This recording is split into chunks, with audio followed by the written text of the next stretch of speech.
আমরা এখন যাচ্ছি তিস্তা ব্যারেজে।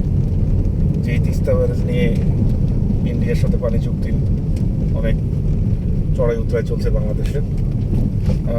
আমরা তারাগঞ্জ হয়ে কিশোরগঞ্জ দিয়ে ক্যানেলে দিয়ে যাচ্ছি আর কি। এই পাশে অসংখ্য জমি, আর এই পাশে হচ্ছে ক্যানেলগুলো, অপর পাশে ক্যানেলগুলো।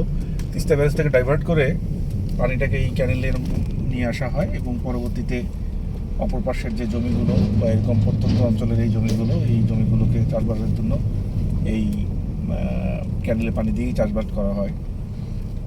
সাধারণত এই অঞ্চলগুলো আসলে শুষ্ক অঞ্চল। এখানে পানির লেয়ার বা বোরিং করা সম্ভব না বলেই এই তিস্তা নদীর পানি দিয়েই এই চাষবাসগুলো করা হয় আর কি। এই পাশে এই অসংখ্য জমি আছে, এরকম শহ বিঘা জমি আছে আর কি। তো এই জমিগুলো চাষবাস করা হয় আর কি। আর এই হচ্ছে ক্যানেল, আমরা ক্যানেলের পাড় দিয়েই যাচ্ছি। এখন যেতে যেতে আমরা যা তিস্তা ব্যারেজে ঢুকবো আর কি। আর চারপাশের মানুষের জীবনযাত্রা আমরা দেখছি আর কি। ভালো লাগছে।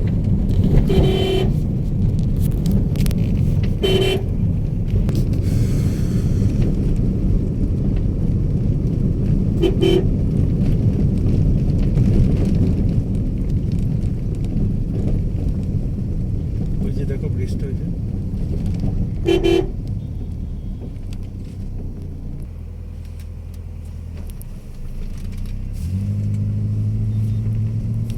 নদীর ধারে ঘাস, অপর প্রান্তে ক্যানেল, আর তার অপর প্রান্তে হচ্ছে এরকম মানুষের ছোট ছোট বাজার, গ্রাম।